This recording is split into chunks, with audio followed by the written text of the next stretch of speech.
একটি অপতথ্য বা তথ্যের বিকৃতি গোটা দেশকে অস্থিতিশীল করে ফেলতে পারে, মানুষে মানুষে তৈরি করতে পারে বিভেদ। তাই জাতীয় স্বার্থেই এসব অপতথ্যের বিপরীতে প্রয়োজন সঠিক তথ্যটি তুলে ধরা। সেই কাজটি করতে এসেছি আমি রুবাইয়াত অদিতি। আমন্ত্রণ জানাচ্ছি রিউমার চেক নিয়ে ৭১-এর নিয়মিত আয়োজন ফেক নিউজ স্ক্যানারে। দর্শক, আজও সামাজিক ও রাজনৈতিক ইস্যুতে অপতথ্য ছড়াতে দেখেছি। এসব মিথ্যা তথ্য ছড়াতে যথারীতি গণমাধ্যমের লোগো সংবলিত নকল ফটো কার্ড ব্যবহার করা হয়েছে। একই সাথে ক্রমাগত শেয়ারের ফলে সেগুলো দ্রুত পৌঁছে গিয়েছে অনেকের মুঠোফোনের স্ক্রিনে। অজস্র অপতথ্যের মধ্য থেকে 5টি ফ্যাক্ট চেক আমরা বেছে নিয়েছি আজকের জন্য। চলুন শুরুতেই দেখে নেই। সম্প্রতি চট্টগ্রামে পতেঙ্গা অঞ্চলে দুইজন সমন্বয়ক পুলিশের লুট হওয়া অস্ত্র হাতে মহড়া দিচ্ছে, এমন ক্যাপশনে একটি ভিডিও সামাজিক যোগাযোগ মাধ্যম ফেসবুকে প্রচার করা হচ্ছে। বেশ কয়েকটি পেজ থেকে এটা ছড়ানো হচ্ছে। রিউমার স্ক্যানার টিমের অনুসন্ধানে জানা যায়, ভিডিওর ঘটনাটি বাস্তবে ঘটেনি, বরং টগর সিনেমার শুটিং সেটের দৃশ্যকে এখানে প্রচার করা হয়েছে। পবিত্র রমজানের তারাবির নামাজ ৮ রাকাত নাকি ২০ রাকাত তা নিয়ে বাবার সাথে তর্কাতর্কির জেরে ধানমন্ডিতে ছাদ থেকে পড়ে একজন মাদ্রাসা ছাত্রের মৃত্যু হয়েছে, এমন একটি পোস্ট ফেসবুকে ঘুরছে। অনেকের চোখেও পড়েছে, এই পোস্ট করেছেন শেয়ারও। তবে অনুসন্ধানে জানা যায়, পুরো ঘটনাটি মিথ্যা, বরং ট্রল বা মজার উদ্দেশ্যে শেখ মুজিবের ছবি ব্যবহার করে ভুয়া এই দাবিটি প্রচার করা হয়েছে এবং অসংখ্য নেটিজেন ঘটনাটি সত্য মনে করে বিভ্রান্ত হচ্ছেন। ওদিকে বাগবাজার ঘাট নামক এলাকায় ব্যাগে করে লাশ ফেলতে এসে দুজন নারী জনতার হাতে ধরা পড়েছেন এবং পরবর্তীতে উপস্থিত জনতা তাদেরকে পুলিশের কাছে সমর্পণ করেছে শীর্ষক দাবিতে একটি ভিডিও সামাজিক যোগাযোগ মাধ্যম ফেসবুকে প্রচার করা হয়েছে। ফ্যাক্ট চেক করে জানা যায়, ব্যাগে করে লাশ ফেলতে এসে দুই নারীর ধরা পড়ার ঘটনাটি বাংলাদেশের নয়, কলকাতার কুমারটুলি ঘাট এলাকার।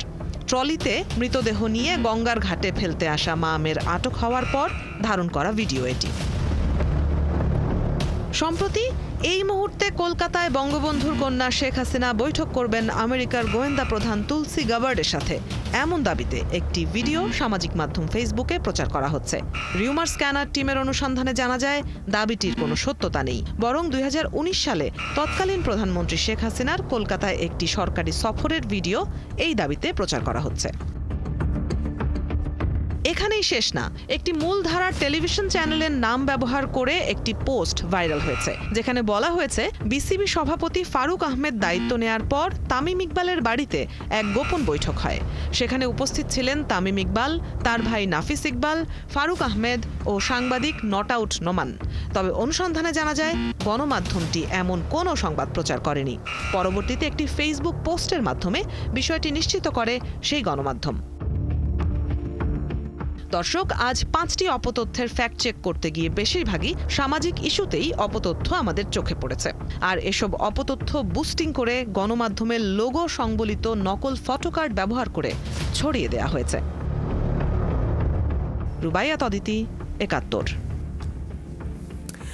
সামাজিক যোগাযোগ মাধ্যমে এমন অজস্র পোস্ট আমাদের চোখে পড়েছে। আমরা তার মধ্যে থেকে সবচেয়ে সংবেদনশীল কয়েকটি পয়েন্ট তুলে ধরার চেষ্টা করলাম আজ আমাদের প্রতিবেদনে। এগুলো নিয়ে আলোচনাতেও যাব। আমাদের সাথে এই মুহূর্তে যুক্ত আছেন জাহাঙ্গীরনগর বিশ্ববিদ্যালয়ের অধ্যাপক ডক্টর নুরুল হুদা সাকিব এবং রিউমার স্ক্যানারের জ্যেষ্ঠ ফ্যাক্ট চেকার তানবীর মাহতাব আবির। আপনাদের দুইজনকেই স্বাগত জানাচ্ছি আমাদের এই আয়োজনে।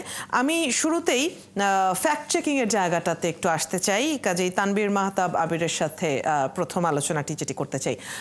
আমরা বারবারই বিভিন্ন সময়ে আলোচনা এটা উঠে এসেছে যে এই যে গণমাধ্যমের লোগো ব্যবহার করা হচ্ছে, তাতে মানুষ দ্বিধান্বিত হচ্ছে, সেটা তো আছেই।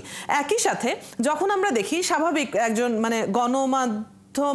সামাজিক যোগাযোগ মাধ্যম ব্যবহার করতে গিয়ে আমরা স্বাভাবিকভাবে যেটা দেখি যে যখন কোনো পোস্টের অনেক অনেক শেয়ার থাকে, আমি দেখতে পাচ্ছি 800-850 মানুষ সেটা শেয়ার করেছে, তখন একটা কেমন যেন বিশ্বাসযোগ্যতার জায়গা হয় যে এত মানুষ যেহেতু শেয়ার করেছে, তার মানে তো এই খবরটা বোধ হয় সত্যি। এখন এই যে যারা শেয়ার করছে, তাদের সত্যতা আমরা কিভাবে দেখব?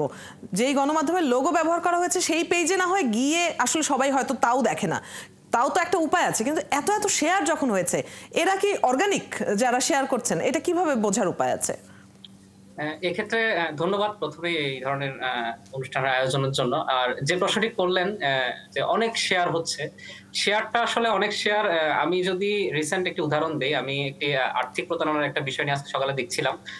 যে সেখানে হচ্ছে দেখা যাচ্ছে যে ভারতের একটা শিশুর একটা ছবি ব্যবহার করে বাংলাদেশে দাবি করা হচ্ছে যে এই শিশুটা অসুস্থ, তারপরে কুমিল্লা মেডিকেলে ভর্তি আছে এবং তার জন্য সহায়তা দরকার। তো বিকাশ, নগদ এই ধরনের নাম্বারগুলো দিয়ে হচ্ছে সহায়তা চাওয়া হচ্ছে।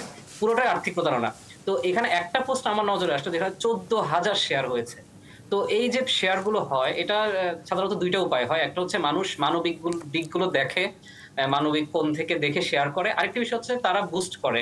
ফেসবুকে যে এড দেওয়া যায়, বুস্টিং করা হয়। তো বুস্ট করে ওই ধরনের টার্গেটেড অডিয়েন্স কে তারা হচ্ছে টার্গেট করে যে আমরা একটা নির্দিষ্ট অডিয়েন্সের কাছে যাব যারা হচ্ছে এই বিষয়গুলোতে আসলে সচেতন না। সাধারণত সচেতন কারা হয় না? যারা ধরেন হচ্ছে একটু বয়স্ক শ্রেণীর, একটু যারা সিনিয়র সিটিজেন আমরা বলি, তারা সাধারণত এতটা হচ্ছে যাচাই বাছাই করার সুযোগ পায় না বা তাদের এত নলেজে নেই। তো তাদের কাছে এই জিনিসগুলো তারা পৌঁছে দেয় যে এই পেজগুলো। তো এই ক্ষেত্রে এইভাবে শেয়ার গুলো বাড়ে। আর যারা যেটা বললাম যে আর্থিক ভাবে হচ্ছে মানুষ মানবিক দিকটা দেখে এই কারণে শেয়ার হয়। আমি আরেকটু স্পর্শকাতর কথাও বলতে চাই যে আমি একজন চিত্রনায়ককে দেখলাম, আমি নাম বলছি না।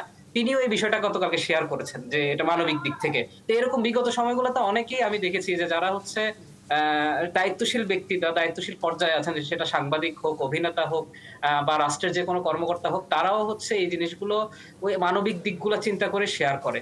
যে কারণে মানুষ এদের শেয়ার গুলো দেখে হচ্ছে অনেকে বিশ্বাস করে ফেলে যে হয় তারা তো শেয়ার করেছেন, তার মানে এটা হয়তো সত্য হওয়ার সুযোগ থাকে। তো অনেকে এভাবে সহায়তা করে দেন। আমাদের কাছে এমন অনেক মেসেজ আছে তারা বলেন যে আমরা আসলে টাকা দিয়েছি, এমন অ্যামাউন্ট দিয়েছি যেটা হচ্ছে অনেক বিশাল পরিমাণ।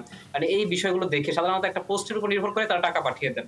তো এই বিষয়গুলো আসলে সচেতন হওয়ার সুযোগ সবার, একেবারে মানে যারাই ফেসবুক ইউজ করেন, যারাই সামাজিক যোগাযোগ মাধ্যমগুলোতে নিয়মিত বিচরণ করেন, তাদের সবারই সন্দেহটা করতে হবে যে আমি কাউকে টাকা পাঠাচ্ছি বা কাউকে কোনো একটা বিষয় দেখে যেটা খুবই স্পর্শকাতর বিষয়, যেটা হওয়ার সুযোগ হতেও পারে, নাও হতে পারে। তো এই জিনিসগুলো আমাকে সন্দেহ করতে হবে। সন্দেহ না করলে আসলে প্রতারিত হওয়ার সুযোগটা সবসময় থেকে যায়। অনেক ধন্যবাদ। ফ্যাক্ট চেকিং এর জায়গাটি নিয়ে আপনার কাছ থেকে তো জানছিলামই। ধন্যবাদ তানভীর মাহতাব আমাদের সাথে আজকে সময় দেবার জন্য। আমরা এই আলোচনাটি এবারে অন্য একটি অ্যাঙ্গেলে নিয়ে যেতে চাই। ডক্টর নুরুল হুদা সাকিব স্যার, আপনাকেও স্বাগত জানাচ্ছি। এবং যেই আলোচনাটি হচ্ছিল ফ্যাক্ট চেকিং এর জায়গা থেকে, যে সাধারণ মানুষ প্রভাবিত হয় অবশ্যই অনেকগুলো শেয়ার যখন দেখে, বিশ্বাসযোগ্য কোনো পেজ কিংবা এমন কোনো ব্যক্তিত্ব যার কাছ থেকে শেয়ার হচ্ছে, সেই ব্যক্তিত্বকে একটা আস্থার জায়গাতে মানুষ রেখেছে হয়তো। এই বিষয়গুলো আমাদের সামাজিক রাজনৈতিক মনোভাবকে কতখানি প্রভাবিত করছে এখনকার সময়ের বিবেচনায়?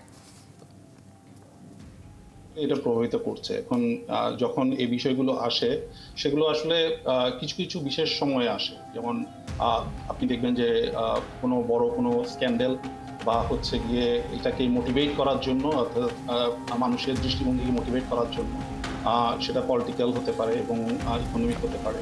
এখন যেহেতু আমরা একটা ক্রাইসিস টাইমে মধ্যে দিয়ে যাচ্ছি, তো এখন বর্তমান যে রিজিমটা আছে, রিজিমটাকে বিভিন্নভাবে কোয়েশ্চেন করার জন্য আপনার হচ্ছে গিয়ে বিভিন্ন ধরনের রিউমার আসছে দেশ থেকে এবং বিদেশে।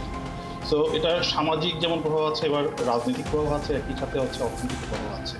এবং এটা আসলে বিষয়টা হচ্ছে যে বর্তমান যে প্রেক্ষাপট, এই প্রেক্ষাপটের ক্ষেত্রে আপনি বলতে পারেন যেটা একেবারে মানে গ্লোবাল বিষয়। এটা যে ইটস নট লাইক যে আপনি শুধুমাত্র বাংলাদেশে এই প্রবলেমটা আছে বা সাউথ এশিয়াতে এই প্রবলেমটা আছে, বিশ্বব্যাপী এই প্রবলেমটা আছে। কিন্তু আমাদের এই দেশের প্রেক্ষাপটে এটা বেশি হয়, কারণ হচ্ছে যে এখানে রিলিজিয়াস যে ইস্যুসটা, এটা একটা বড় ইস্যু। এবং আমাদের যে আর্থসামাজিক অবস্থা এবং একই সাথে মিডিয়া লিটারেসি না থাকার কারণে এবং জনগণের ফেসবুক পেনিট্রেশনের কারণে এটার মাত্রাটা বেশি এবং আমরা বেশি বেশি শেয়ার দিই। যেহেতু আমরা জানি না, আমরা অল্পতেই এটা বিশ্বাস করে নিই, মানবিক বিষয়গুলো চলে আসছে, যার কারণে আমরা এটাকে সহজে মেনে নিই, সহজে বিশ্বাস করি এবং এটাকে আমরা ফ্যাক্ট চেক না করে আমরা এটা শেয়ার করে দিই। এবং সেটার কনসিকুয়েন্সটা দেখা যাচ্ছে এখান থেকে আমরা দেখেছি ইলেকশন টাইমে বিশেষ করে, বা ক্রাইসিস সময় এখানে বড় বড় কনফ্লিক্টও দেখা যাচ্ছে। এটার কনসিকুয়েন্স খুবই মারাত্মক আমি মনে করি।